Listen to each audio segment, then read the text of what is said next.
Welcome to Courtside Moms. I'm your host, Wendy Sparks. Today, I have the pleasure of speaking to Zanthia Reddish, the awesome mother of Cam Reddish of the Atlanta Hawks. So let's just get to it and bring Zanthia on the show. Thank you, Zanthia, for coming on the show. I really appreciate you giving us some of your time so we can learn all about your baby Cam. Well, thank you. So excited to be here. So, yay. Before we start, I was looking at our boys' names and I was like, oh, we have some similarities. You know, you have Cam and you have Yes. Cam. And then I Yes. was looking at his middle name, Elijah, which is the middle name of my second son, Dre. Oh, really? Yes. Wow. I was like, that's Yes. awesome. Yes. So I thought I'd just put that out there, just like that. Yes. Love that. Good. So take us to the beginning to when and how basketball became an important part of Cam's life. So, honestly, if we're talking about when it started, Mhm. it literally started when he was born. And it's not an exaggeration. Cam's dad plays basketball, and we spent a lot of our time just in basketball, period. So he was playing, I think at the time, he was in a 30 and over league in Finley. And when Cam was just weeks old, we would be in the gym. That's where I was with him. So Cameron was with me and he was there. So it started at the very, very beginning. Obviously, he wasn't playing at that time, but I do think it's really funny that once he got to be just a few months old, you know how they say when babies are young, they can't really even see things clearly.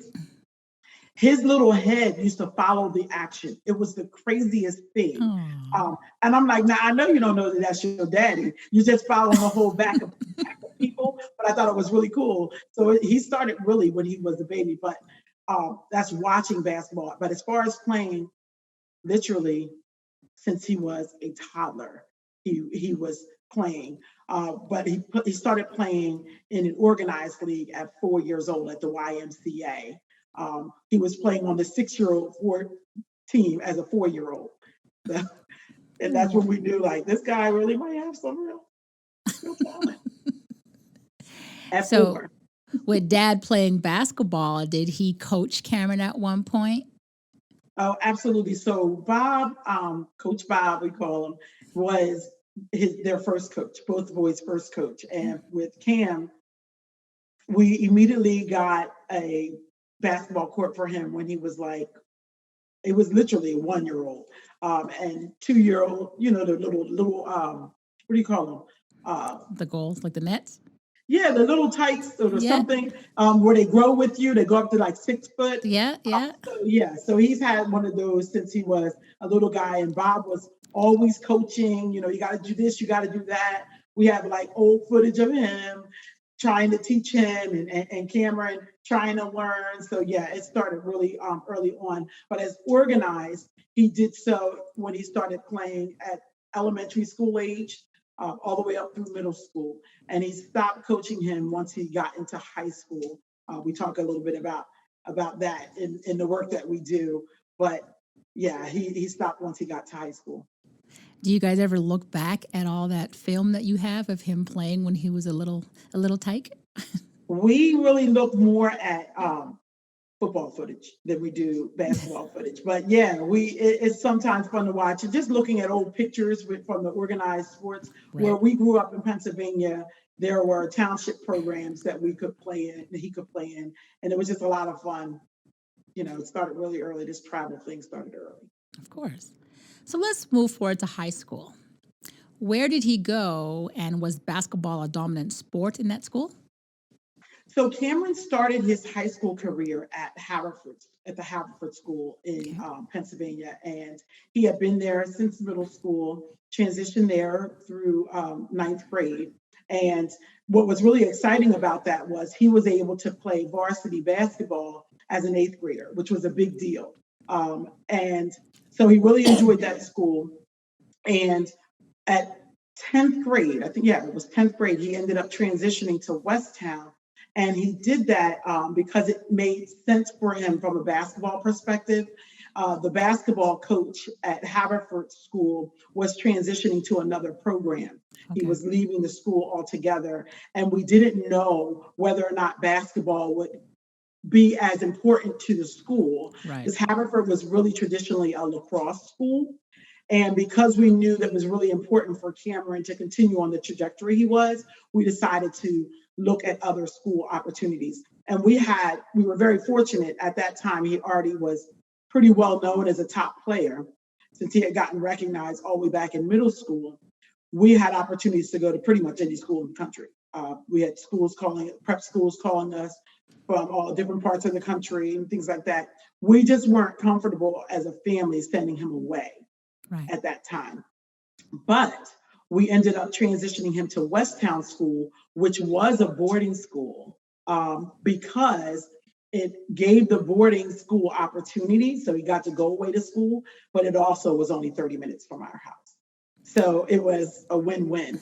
And they had an up-and-coming basketball program with some players who are now in the league, along with your son. Yeah. Yeah. So yeah, he went to school with Mo Bamba. He did. Yes, He and Mo magic. Bamba went to Westtown together. And in fact, Mo was one of the main reasons why Cameron selected Westtown as a school. Just some of the things he shared about the program, and also the potential to play with other high-level talent like Mo. Was really inviting for him. So Westtown was a good experience. It was not without its ups and downs, but all of those things prepared him for what was next. It's always good to have a resource or another child, you know what I mean? Or, somebody that's playing who's within that program, who's attending that school, because, you sort of want that testimony. Right. Because it's so hard when you're transitioning schools and you're not sure, is this going to be the right program for my son? Is he going to like it? Is he, you know what I mean? Is he going to be happy at that school? It is so tough when our kids make all these changes. So it's good that you had another player there that was able to tell you, you know what, this is a school and how it's working for him. You know what I mean? You would just hope that would translate onto Cam as well. Yeah. So what was it like to see him play at Westtown? And was it different from Haverford? Is it Haverford? It's Haverford, yes. And Haverford. It was they were both independent schools, but the experience was different. Westtown started to get a little bit more notoriety, especially with Mo Bamba being a year ahead of Cameron. So it was, it became the thing to do in that community. And it was a much smaller gym. So it would actually pack out, and you had to get there early to get a seat and things like that. So it was a good deal of fun. And we had a national schedule. So we got to we traveled to other programs, tournaments outside of our state, which was great and for a high school experience. Yeah. It was good. So Cam played, he was named the McDonald's All-American. He played the Jordan Brand Classic, Nike Hoop Summit. So at that point, when you're seeing your son, you know what I mean? He's now developing into his own self, his own player. Yeah. Were you sold at that time saying, you know what, I think now, he has some sort of potential to move forward and play basketball at a high level?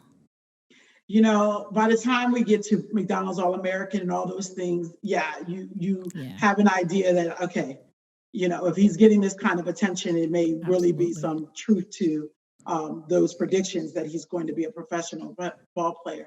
But it was really exciting. Like, those were really, really exciting times. We had watched Mo go through those things the year before. So we had that to anticipate going toward. So really exciting, had so much fun at those games. Really, my heart goes out to those guys who, because of COVID, weren't able to participate in those events as they had traditionally been held, because they were just exciting times. So to watch him, begin to really be his own and play against the best was really, really exciting, and difficult at times too, because we didn't always win each game and things like that, but it was a lot of fun. You got to know a lot of the players. We look at it now when we're watching in the league. just watching our son play against so many of guys that he played against in high school. It's really, really cool. Really cool to see. I'm sitting here thinking about you saying all this, and my son played McDonald's All-American too. However, I didn't have anybody else to refer to prior years. You know what I mean? I was like, wait a minute. And I'm only now realizing this. I don't think I've watched ever a McDonald's All-American game prior to my son being named a McDonald All-American because I didn't know anybody. There was nobody in high schools in Canada that played that we knew of that actually played. Could have been, but what I'm saying is it was not heard of, right? So I'm like, wait a minute. I've never watched a game until I watched it live with my son on the court. Yeah. Yeah, so it just goes to show, like, it is really valuable to have someone who's gone before you give you information, advice, all those kinds of things. That's right. That's right. It helps.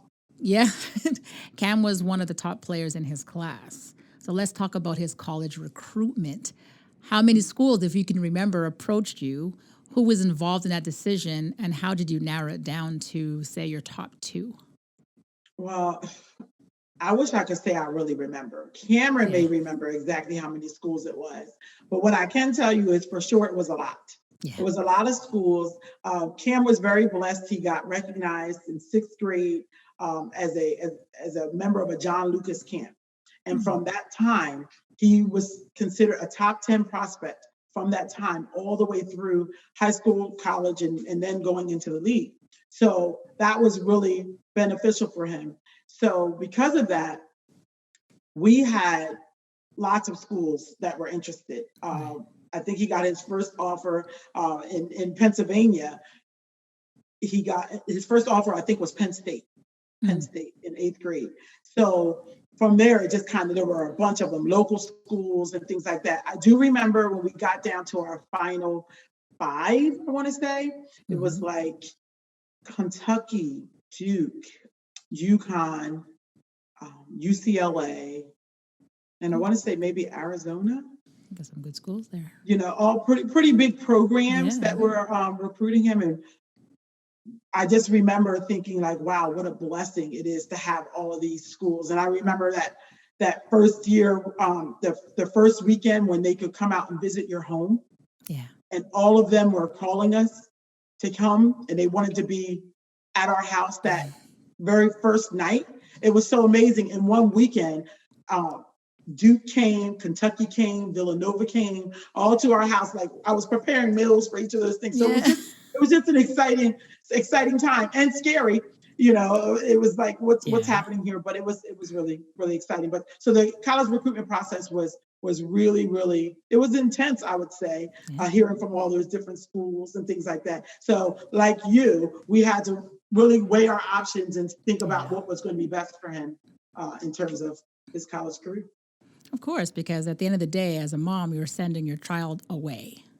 Right. You're sending them away, and you're hearing coaches telling you all these wonderful things about your child and what he's going to do for their program and how they're going to use them. And it's interesting because we had to have some real conversations about how realistic some of the things that we were being told were. For instance, I remember thinking about one program telling us how they were going to Cameron was a projected one and done. And some of the schools that were recruiting him were not schools that traditionally had one and done players. But the coach was contending that he was going to alter his program to allow for that to be the case. Well, when we talked about it as a family and we were prayerful about it, we thought, are you really going to change your program for my child? Right. Listen very closely to what coaches are saying, because that's not necessarily going to be what happens once they get you in the program. Absolutely. So we did not elect to go to that program. Oh, and that's good that you knew, you know what I mean, what to look for. Like, for example, your husband had previously played for VCU. So although things changed since then, he was still aware of the ins and outs of pro basketball. So has that helped Cam's trajectory in any way?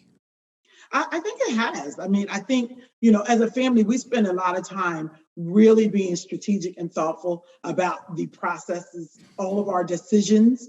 Right. And I think Bob, having had that experience Right. as a player, number one, knowing what it was going to take to play at a Division I program, but not just that. I remember even in our conversations that we would have with different colleges and things like that, we were able to delve into deeper conversation because of his experience as a player. I think the coaches felt more comfortable being able to assume that Bob got what they were saying, understood where they were going in. And I had been studying all the while, so I also knew kind of what to anticipate, even though I didn't play ball in college. Well, no, but I mean that, I mean, as your mom, you got to fill in the role and say, listen, hold on, this is dad has a role, mom has a role, you know what I mean? But the common goal is to get our son safely where he needs to be. So it's good that that's right. So it's good that you put yourself in the mix. Oh, absolutely. Absolutely. I definitely, I was right in there. Our family, we're really, really, really tight. And when it comes to education, that's my lane. Since I'm an educator. So I'm always going to be a part of those conversations. But in particular, it happened to be a bonus, kind of to your point, that Bob had that experience with playing at the basketball level, and I had the experience on the education side. Right. So the marriage of the two was quite a happy matrimony. Yeah, and that's good because not all parents have that, right? I mean, for myself and Cam's dad, we both didn't know anything about it, but we both diligently worked to get that, you know what I mean, to get Cam where he needed to be. I mean, it was myself and Cam's dad and Cam's stepmom. And just the trio of us, you know what I mean? We found out as much information as we could as a family, because we understood. It's like, no, Cam needs to get there. Let's do what we have to get Cam where he needs to be. And it was we have to, it's Cam, you know what I mean? It's our son. Yeah. And I just feel blessed that I had those two alongside with me. You know what I mean? People used to say it's a weird dynamics, but to me and for us, we're family.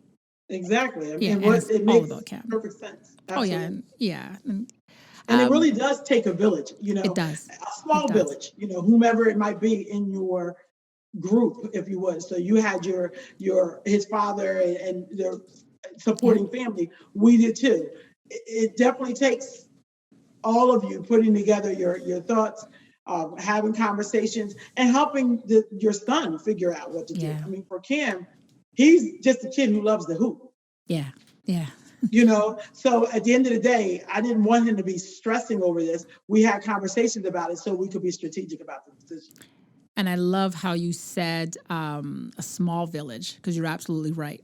At the end, you got to be careful. You can't let anybody and everybody, you know what I mean, find that path for your child, because everybody has so much to say, but they know nothing. And they become these pros. There you go. And they become these pros at stuff that they never had anything to do with before. So you're right when you say that small village. You keep certain people at arm's length and some other people you bring closer to you. So kudos to you, Mom, for knowing that your village had to be tiny.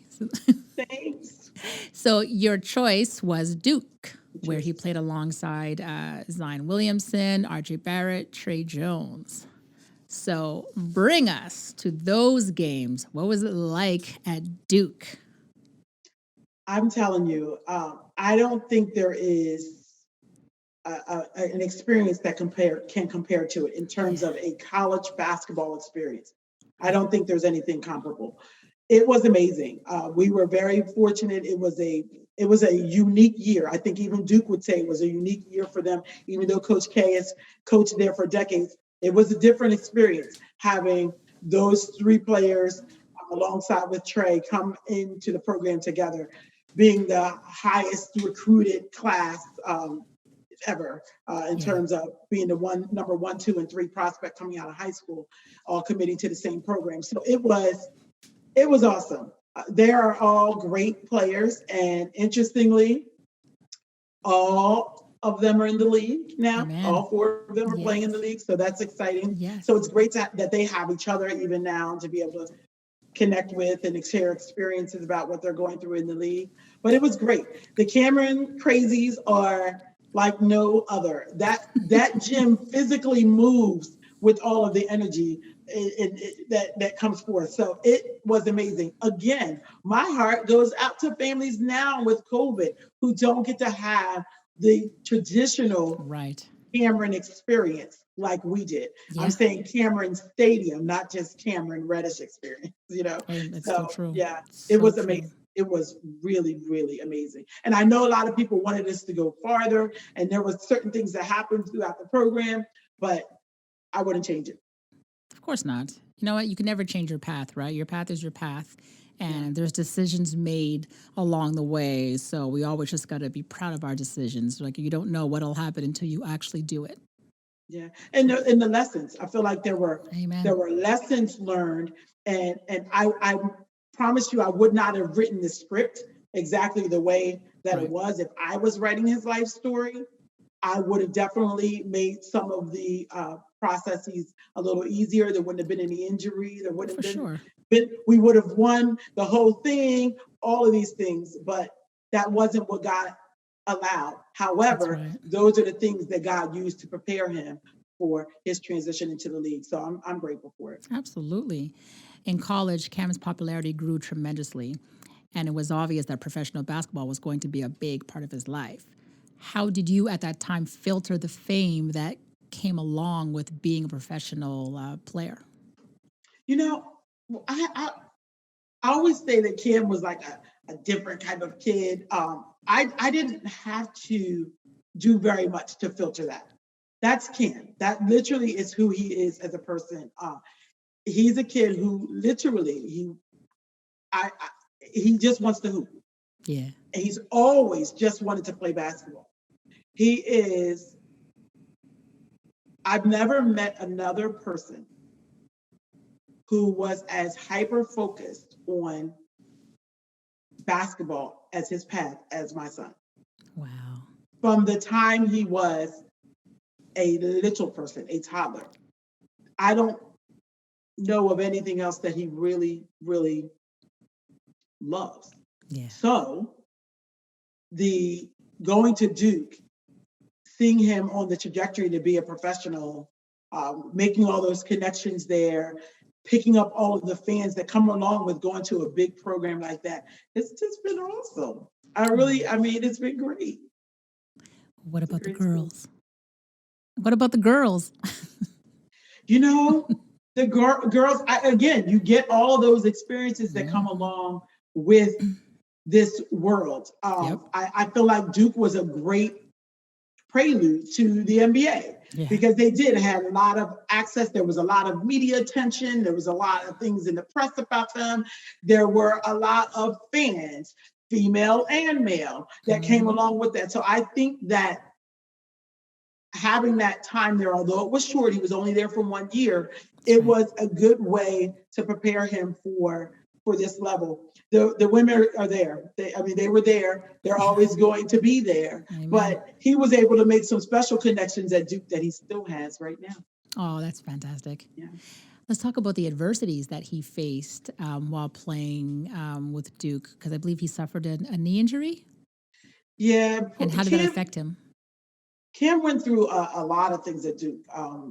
Even from the very beginning, he had been dealing with some groin issues. He got a groin issue that was stemming over from, I guess, probably from like high school, but was re-aggravated once he first got to Duke. So all throughout the season, he always dealt with groin issues the entire season. Right. But the public wasn't really privy to that. He had a broken rib that he played with for part of the season that we didn't make, I don't think got very much publicity.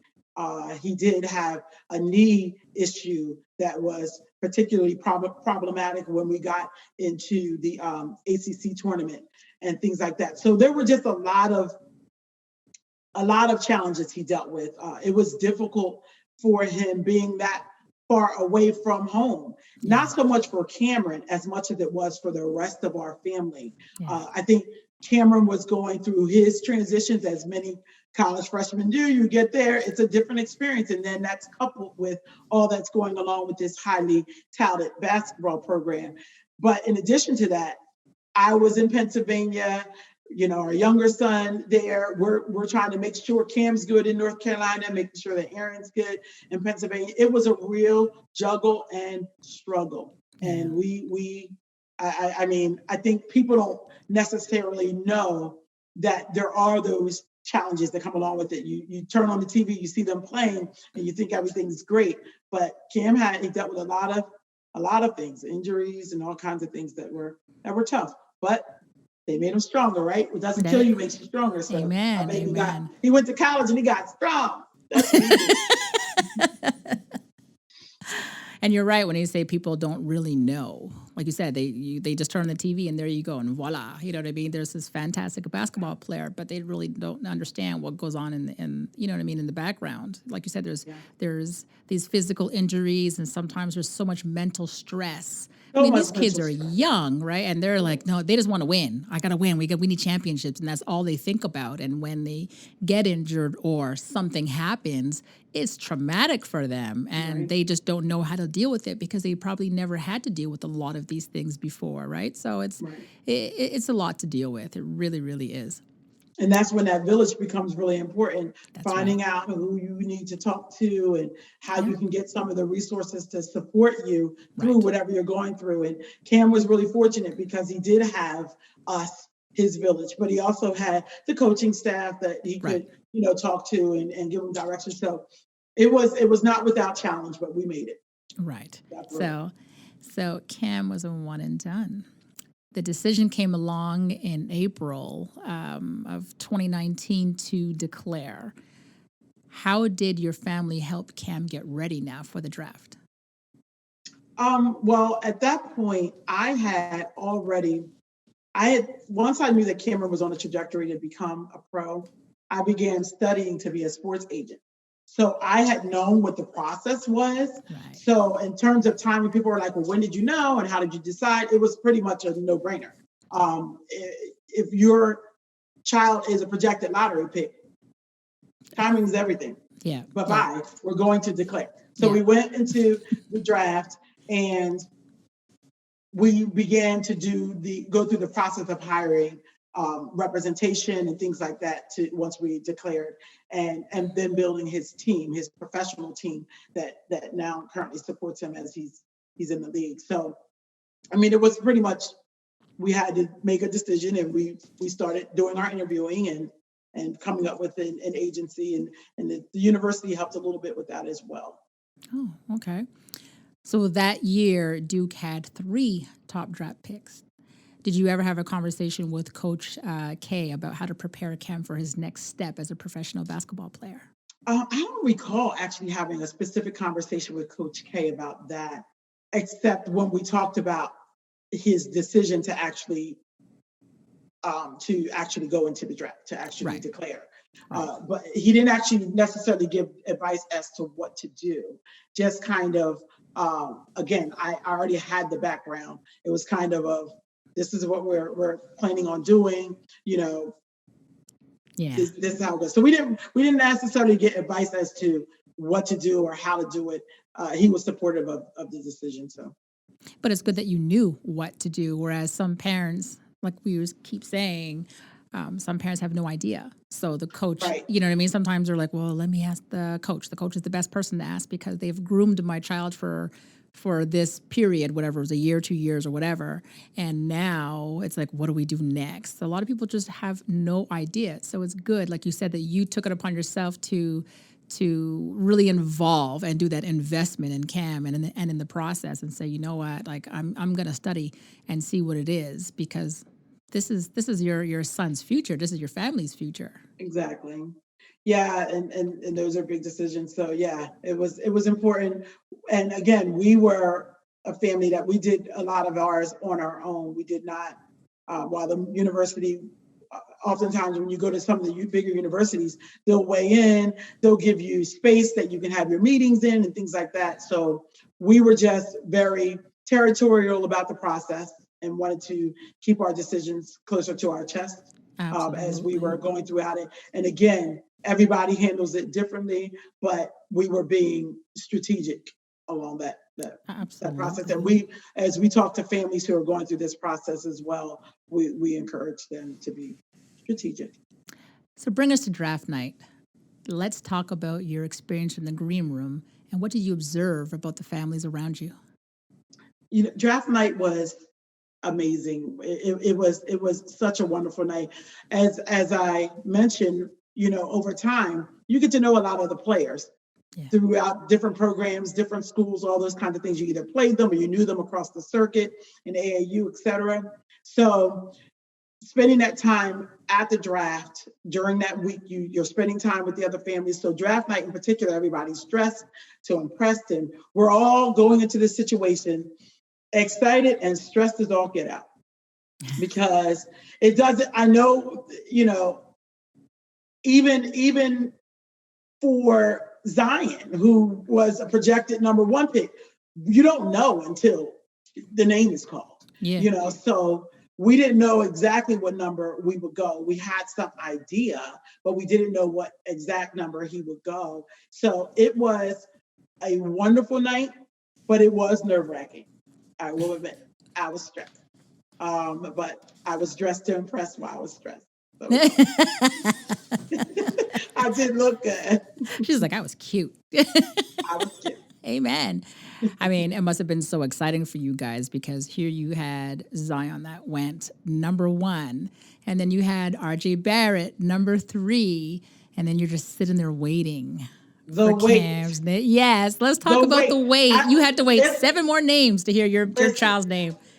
And here's the thing, again, you don't know until you know, right? Yeah. There were multiple conversations.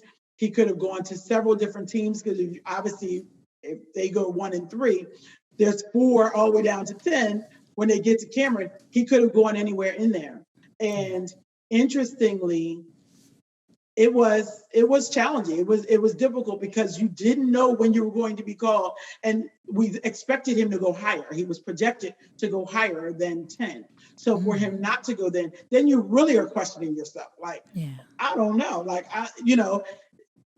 you don't really know when your name is going to be called, and you're just prayerful that whatever situation you go into is the one that you want. And interestingly, Cam was blessed enough to be drafted to the Atlanta Hawks. We really wanted Atlanta, so we were happy that he was going. Now, would we have wanted him to go higher in number? Absolutely. Of course we wanted him to go higher. Again, I told you, if I had written the script, I would have written it differently. Yeah. However, in hindsight, fast forward, he's in year 2 now.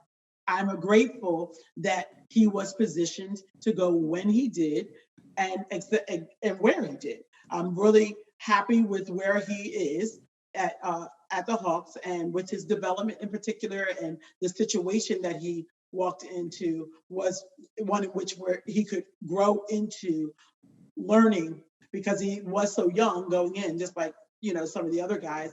I wanted to make sure he had an opportunity to develop some. So I'm thinking it worked out the way God meant it to work out, and it wasn't meant for me to write the script. Absolutely. There's only one way. So all we have to do is accept the way and just manage it the way it's supposed to be, right? Yep. Absolutely. I believe that year was the first time, I want to say since 2007, where you had 3 draft picks within the top 10. I believe it was Duke was, it was the first time, I think, since 2007 or 2009. I have to look that up again. Wow. I don't remember. But well, we're just glad to have been a part. Yeah. There you go. Amen. I don't remember the other school, but.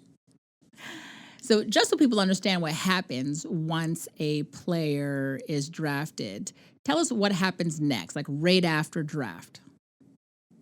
So draft night itself is a very long night. If you're a lottery pick, I mean, people just assume like, oh, it's great. If you watch the draft, it goes on for a couple more hours.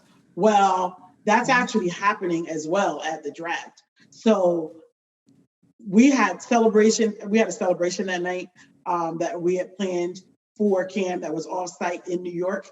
So we had a lot of our friends and family, because we live so close to New York. We were able to send a busload up to that site, and they were able to have a viewing party there. And we had some family members at the actual draft in the green room with us. But after that, Cam's doing a lot of interview and media and all those kinds of things. And it's really a pretty long, exhausting night. And then you go and you celebrate it however you deem to celebrate. And we went to the party, and then Cameron went off to his own little party after that. And then the team, depending on which team you go to, every program treats it differently. But for us, Cameron was drafted along with DeAndre Hunter in the top 10. And they were both from the Philadelphia area. So we waited a day before we went to Atlanta. We didn't actually go to Atlanta until Sunday. We got to go home on Friday and we didn't go to Atlanta until Sunday to meet up with the team and everything like that. So then once you get to meet your team, depending on how your program works, you connect with some different people, you have some meetings, and then your child is pretty much set up to be able to stay in that location and figure out what's next in terms of the team. Practice schedules, they get a hotel room or a place to stay, et cetera. So it kind of goes pretty quickly from there, although you don't actually see anything happening in the season until in the fall. Right. See, that's very interesting for me. So these things I don't know, right? So I have no idea what happened after draft. Like, where do they go? What did they do? How long is it between getting drafted to they're actually, you know what I mean, with their teammates and the first practice? Some teams left that night. Some teams, that team will charter that player right from the draft that night. Really? Other teams will take them the next day. Some people send you coach or first class or whatever. Some teams send their team jet. Like, it just depends on the actual program. Yeah. Our situation was unique, like I said, in that we had 2 top 10 players that were in the draft. So that was a unique situation. And then they're going to their city because they're preparing really quickly to go to Summer League, which is just a few weeks later. And Cameron had surgery right before the draft. So he was not able to participate. He wasn't able to play in Summer League, but he was able to go. So we were able to go and enjoy all those festivities. And then from there, I mean, they're setting up residency in their new city, and they're starting to practice and everything from that to prepare for the start of the season. Well, you and your family moved to Atlanta. Were you prepared to move no matter where Cam ended up, or was moving to Atlanta like an impulse decision? We were planning to move wherever. Everyone's situation is different. And I would say that you really have to examine your situation, your family dynamic, and whether or not you're able to do that. For us, it was absolutely the best decision. We moved from Pennsylvania to Atlanta within a month because school was starting the following month for my younger son. Right. So it was a very quick transition.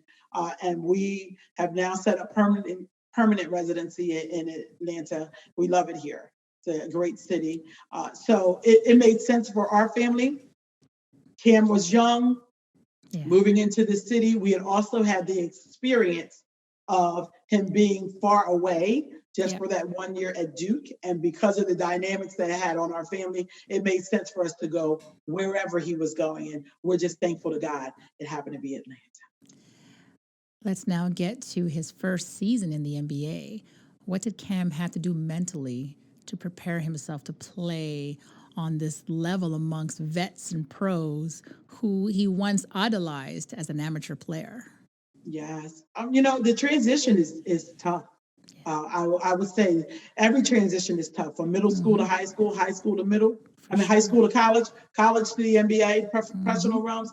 There are definite jumps in each of those. And so for Cameron, especially having come off an injury and not having the benefit of being able to play and practice with the team and getting in that camaraderie and that chemistry during Summer League, he didn't get that opportunity. So as you can imagine, for anyone, I'm certain that he went through moments where he was questioning himself and how he would be able to play and perform.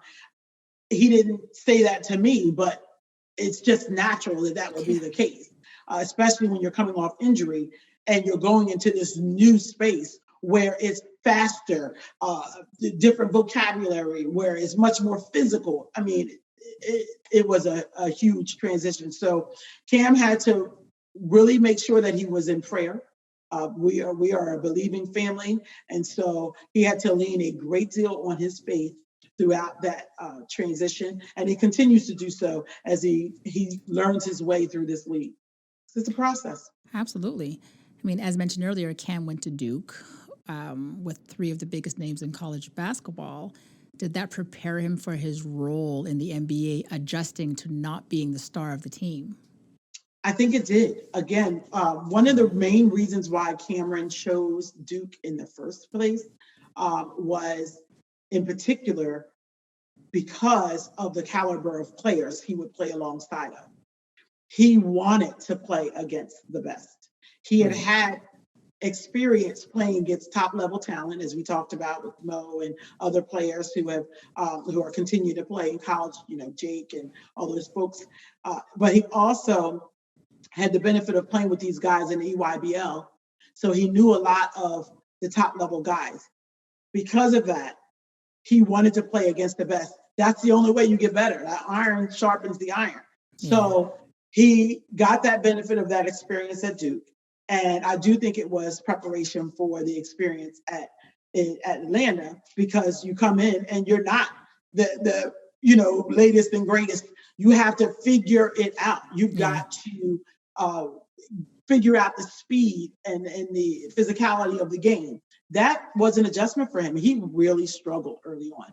His first part of the season, we had some prayerful nights. Cam started coming into his own in March, averaging 18 points with such efficiency. And then COVID hit and games stopped. That ended up being the end of the Hawks season, as they did not play in the bubble when basketball resumed. What was that time like for Cam to be off for so many months, and what did he do to stay in shape? COVID could not have come at a worse time for us, because as you were mentioning, Cam, he was starting to come into his own. He had, as I mentioned, a really difficult start to this season, but he was figuring it out. Pieces were falling together, and he had figured it out by March. He was ready. He was going in. And unfortunately, like you said, COVID brought the season to a halt. And being in Atlanta, which was still a newer city for us, made that an even greater challenge, because he didn't have a basketball court in his condo. So he didn't have access to play. And the team, the Hawks, were amazing, helping them with, getting different pieces of equipment and things like that for their personal residences. But he still didn't have a basketball court. Right. So for months, you're not able to shoot for a kid who only wants to hoop. Yeah. That was a real challenge. So he, like everyone else in the league, had to do what they could to stay conditioned. So they had regular sessions with the team, and he was able to participate in those, and he was able to do what he could at his own residence. But it was really, really challenging. It was a tough time, mentally and physically, for those guys. Absolutely. As parents, we get to build such a healthy network with other parents of basketball players, because sometimes our kids play in high school and then college together, and they all end up playing in the NBA or within another professional basketball circuit. Do you ever reach out to those parents for advice, or to offer advice, or just to congratulate them on their child's success? Absolutely. This space that we're in, we are so honored and blessed to be in it, and we are members of a very elite group. Very few get the opportunity to be a part of it. So I love my sisters. I love Wendy. I love you, Carol. I love you too. Yes. So it's great to be able to connect with other families. Absolutely. And yes, we do. We share advice all the time. It's actually what we do as our business, as a family, because of all the experience that we have had collectively. And we share as much as we can to help families along the way, because it's tough. It's tough. Yeah. These are uncharted waters for most people. Yeah. So it's a blessing to be able to share and help others along the way. Well, as you know, a few mothers, and we talk often. And like you're saying, we share a lot. And it's just, to me, it's such a blessing. You know what I mean? Yeah, I learned lessons from mothers as yourself, you know what I mean? And you just, to me, I just absolutely love spending time, because there's so much that our boys do that, you know what I mean, is yeah, some ways it's a little bit different, but the end results sometimes it's the same. Like, you know what I mean? Like if we're talking about injuries and how it affected Cam, and it, it's a big thing. It's a right. huge thing. And just to hear how other mothers, their perspective of what their sons or daughters go through, you know what I mean? It's a big thing. So I appreciate the conversations that we have as moms, whether Yeah, it's, on courtside moms or off courtside moms. Yeah. yeah, yeah. So do I. Yeah. I definitely, we Yeah. need each other. So No, it's and I great. appreciate your input all the time. You're always there. No, thank What is the one thing that you would like him to get out of playing for the Hawks? I would like Cameron to grow into Cameron. Yeah. Cameron that he wants to be, Right. like what God has called him to be. It's a different situation for Cam than some other players. Again, he's walking in his calling. This is what he was put on earth to do. And so it's about growing and being the best Cam he can be on that court and off. And I've seen him already start to develop. So my prayer is that he has a long, long, successful career, and that this is just the start of something amazing. Absolutely. So, as a mother, our jobs are to nurture our children's gifts.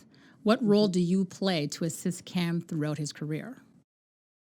Well, so we, as a family, we have a business. So Yes. when I say we, I would say I have a pretty integral role in his being a professional basketball player. We are I'm the CEO of his company. I run his company, Right. and I also have a company called Empowered, where Yep. we work with other families who have children who are student athletes. And we help them meet their goals and transition to the next level, starting in all the way down in fifth grade, going all the way up to the pros, because we have experience with all of that. So we share that. But in addition to having the experience, we also, as I mentioned earlier, my husband spent a great deal of time coaching.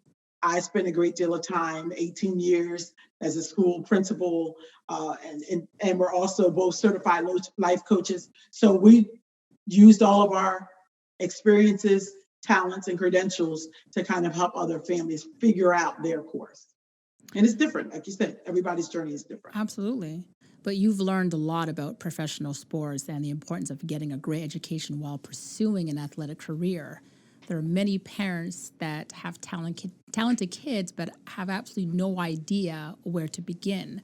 So please tell us, where can people learn more about Empowered, whether it's online, or what social Sure. media platforms are you on? So empowered, we spell it very differently. So I want you to make sure you have the correct spelling. We spell empowered with an I Hmm. and two D's. And the two D's is a play on our last name. But Right. the I really stands for the individual who is able to participate in our program. So when you walk away from working with us at Empowered, which is a consulting firm, you can truly say, I'm powered with the knowledge and information I need to have my child be successful. So Empowered, we have a website, www.empowered with an IMPOWEREDD.com. And you can go on that website and you can sign up for a free consultation. It's free. It doesn't cost you anything to have an initial consultation to talk about what your particular situation is, because everyone is different. And what Yeah. Empower does is we go to different programs, schools, AAU programs, et cetera. We talk about the recruitment process and NCAA requirements and all those kinds of things. But in addition to speaking, we work with families individually to help them chart their course, whatever that is, in whatever sport it is, because we are not only focusing on basketball, although that was our obvious answer and place where we started. But then we also connect families to the resources in their community to help them meet their goals. So Empowered is on the website. So check us out. We also are on Instagram, although I'm not that great with Instagram. I'm learning it, y'all. One step at a time, but it's Empowered with an I and two D's, LLC. That is absolutely fantastic, Zanthia, that you took your knowledge and you did something with it that is really powerful. Look at that. And can help it's powerful. many. Yes, we got our power. Amen. We're empowered. Yes. Is that something that you would open to an international student, for example, in Canada? Is that something that I can say, hey, Zanthia, I have a Canadian player that needs help. Can I say, look, to this Canadian family, you know what, I think you should reach out to Empowered. And the reason why I'm asking that question is because people always have the thought process that everything happens in the U.S. So as Canadians, we tend to go to U.S. resources. Right. So my question is Empowered, would you help Canadians get to that process and help them understand? Because it is a little bit different with the schooling and stuff, and you know what I mean? It is a little bit different, but the end goal is the same. Absolutely. So I would say, yes, I have not done that before. But what I will say is that one of the blessings of my background is the resources and connections that I've made. So I do think I will be able to be a great resource for international families as well to get the information they need to transition into whatever it is they desire to do. One of the things that separates our program, our Empowered program, from other programs, and I'm not even sure of ones that are exactly like mine, but is we help the family create the path by examining all of the dynamics and information that they need to figure it out. It's what I was trained to do as a building administrator. It's what I did as a school principal.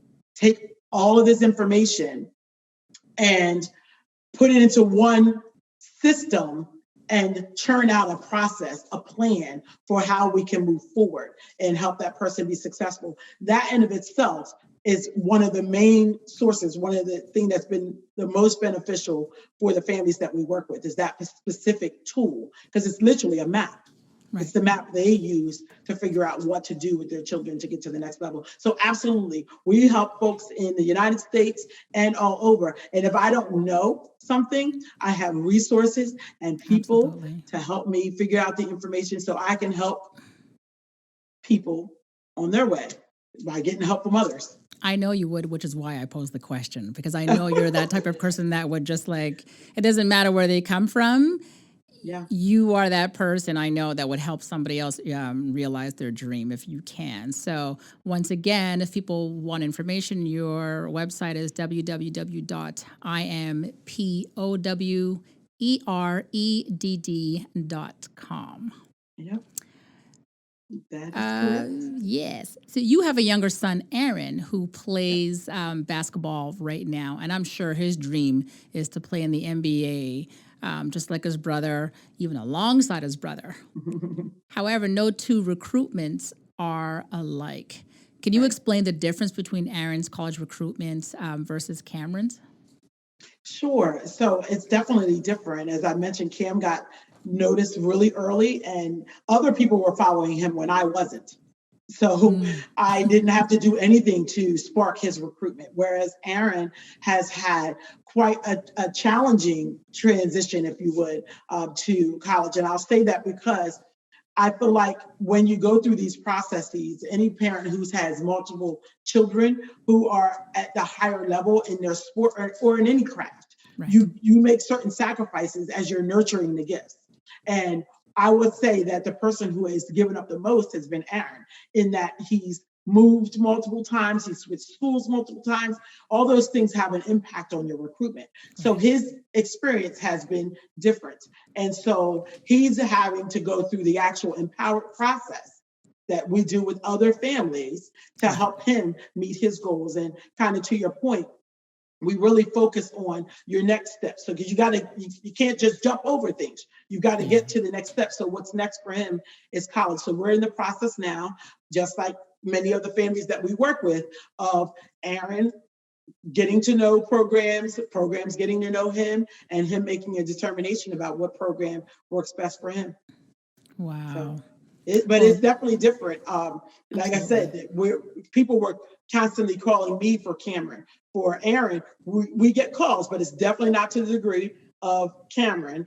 And it is one of those situations where I got to a place with Cam that I no longer took video or footage of him, because by the time I got home, there was a highlight of his high school games and things like that. Somebody else, I don't even know where the people were. They took the highlight. Whereas for Aaron, who's not one of the top recruits, it's a much more involved process, and we have to be much more strategic about doing it. But we're doing it, and he'll be someplace. Stay tuned for that. Absolutely. It's amen, and it's gonna happen, right?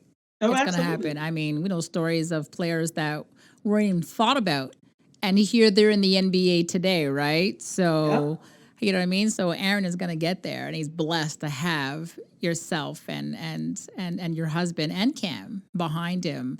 You know what I mean? We're Because amen. Listen, you guys, you guys know what to do. So that can definitely be a blessing in his trajectory. So let's do some fun facts now. Oh, fun facts. Yes, let's learn some things about Cam. What is that go-to dish that you make that he absolutely loves? Cameron is a comfort food eater, and he loves my macaroni and cheese. So I make him macaroni and cheese. I make sure whenever we invite him over to dinner, I make sure that I make macaroni and cheese. It doesn't necessarily matter the meat per se. You know, he likes a lot of the meat. He loves chicken and ribs and things like that. But he especially wants to make sure that we have the macaroni and cheese on the menu. So I make sure that happens.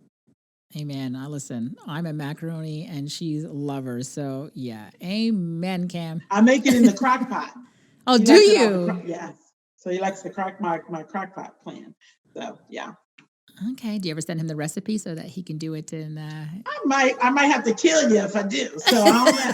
I want you to live. So I might have to keep it to myself. Living's a little good, so never mind. So, what was one item as a child that he could not live without? Honestly, I know it sounds cliche, but my son literally could not live without a ball. Yeah. Any ball, to be honest with you. Fantastic. He's really gifted with all balls, but the basketball was huge. Was huge for him. So he could not live without it. I know other little kids, it's funny, when Aaron came along, you know, we were young. I say we were young. Bob wasn't all that young. I was younger mom, I guess. I think I was 25 when I had Cameron. I don't know. But I didn't know any different because basketball was our life. You know, as I mentioned, Bob was always playing. It's just what we did. So what did we do? Of course, we gave him a ball. He loved it. So he had his ball. Well, fast forward, Aaron and Cameron are 2 years, 9 months apart and closer than close. Yeah. But when we had Aaron, I remember being in church one time, and Aaron must have been about 4 or 5. And this little boy behind us was playing with these little wrestling men. And Aaron turned around and he was crying. He wanted the little boy's wrestling man. I said, what is wrong with you, boy? Boy, you better take this ball. Right? All we knew to give him was a ball. We never knew our kid was actually interested in little sports figures and stuff. Who knew? They're called toys, Mom. Listen, all we knew was ball. Like, that's what we did. I told you, Cam only cared about ball. So we thought that was what all babies wanted, right? Aaron was like, can I please have some wrestling men? And the wrestling men, I'm like, oh, okay. So we had to change up all our Christmas gifts after that. You're like, wrestling man, you're grounded. Poor all Aaron. All that stuff. Did you have a childhood nickname for Cam? And if you did, what was it? Well, he had a few nicknames. Let's see, like childhood. When he was an infant. Mm-hmm. When he was an infant, I used to call him my stink wing. my stinker-winker, but he didn't love that. But fast forward, I remember when he was on a basketball team called Upward Basketball. I think it's not just a program that was in our area. It's a program that's known nationally, but it was a program that was much more faith-based, right? So Right. he was young. I remember when they would announce your name, it was like the first time they would, in this particular, it was in a church, actually. It was in a church that had like carpet and everything, but they had like a gym in it. And so when they were announcing your name, they would do it like you were in the league. Like they would dim the lights and there would be like, spotlight and all that stuff. And so we needed to have a name for him. So we made his name C Red, the letter C dash REDD. And his team colors were red and white.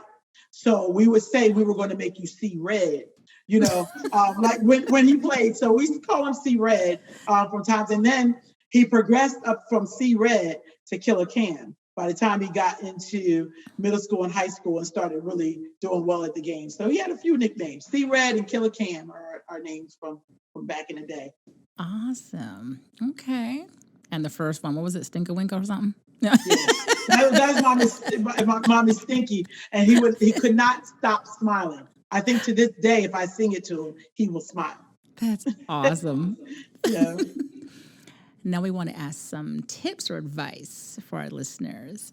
So, what 3 tips would you give a mom who had to deal with a coaching decision that she did not agree with? For a mom, a coaching decision they don't agree with. Well, I think it's really important that you, as a mom or as a dad even, let the coach coach.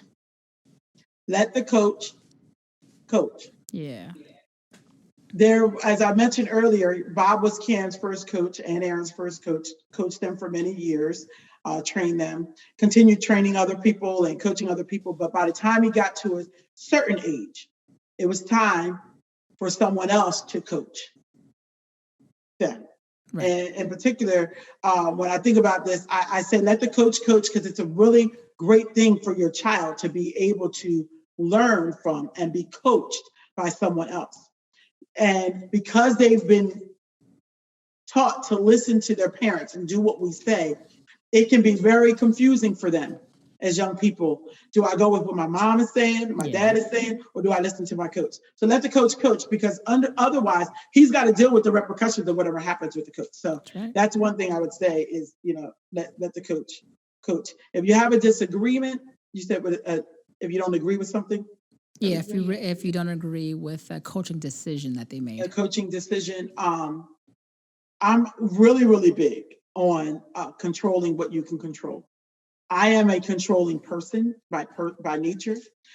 So it really is difficult for me sometimes to have to step back and recognize that I can't control certain things. Mm-hmm. So I would say in most cases, you need to focus on what you can actually control. And a lot of times, if it was a coach's decision, that might not be one of them. Yeah. So be mindful of that and recognize that. And then, but there is definitely a way to say and get your point across about things. So I do believe you can ask. You can ask, seek understanding. Yeah. You're not insulting. You're not criticizing. It's not your role to critique a coach's decision, but you can certainly inquire so you have a better understanding as to why they maybe made the decision that they did. Absolutely. So what advice would you give to a player about how to deal with a tough teammate? Well, I'll go back to the control thing. Okay. You're really only in control of yourself. Right. And so I would say again, control what's controllable. Is what your issue is something that you have control over or someone else. So if you're saying you have an issue with this player, this teammate of yours, I really think, and this comes from my whole life coaching background, it requires you to really take a step back and unpack what your issue is. Right. Most of the time, we'll find there's a lot more of me in the issue than there is someone else. Right. It just gets projected towards someone else. So I think it's important for you to reflect and really pick that apart. And that oftentimes takes intervention. Okay. Absolutely. That's why I say it comes from my life coaching background. But it takes courage, because it really, courage for you to examine some things within yourself, and it's not always pretty. Right. So that's one thing. And I only have to, do I have to do one more? Nope. Okay. Because that's all I can think of right now. So that's all I got. If you could only give one piece of advice to another courtside mom, what would it be? If I could give advice to another courtside mom, I would say, honestly, you have to trust what God told you about your child. You will have so many people who will project their opinions and thoughts and ideals upon you about what you should, could, or would do. But experience, there is no better teacher than your own experience. So know what God told you. And I say this, I know what God told me about my son. And I trust my experience. And the other thing I'll say, I know that was only one thing I was supposed to say, but it's important to be resourceful and get information from those who actually have it. Like I said, if you have the actual experience and information, because all these other folks, even on the media, who have all these ideas and they tell you they can rank your people, and 1 second they're great and the next second they're the worst ever. Again, trust what God said about your child, and really lean on resources of people who have been where you are or trying to go, and which is the whole back behind Empowered. It's one of the main reasons why we had the company. Yeah. Is because we know that how important it is to have someone who knows where you are to help you go where you're trying to go. Right. Absolutely. That is fantastic advice, Zanthia. Thank you so much. Today was really a blessing to spend time with you and to learn so much about your family. I just love hearing about Cam's story and learning about Aaron and where he's going, and your family alongside your husband and what you guys are doing, because you guys are going to help a lot of people. I'm sure you already have. But moving forward, I know there's going to be a lot of people out there that you guys are going to help, because it's not easy being a pro athlete, and people do need that help. And before there used to be zero help. Now there's just so much help, but a lot of it is wrong.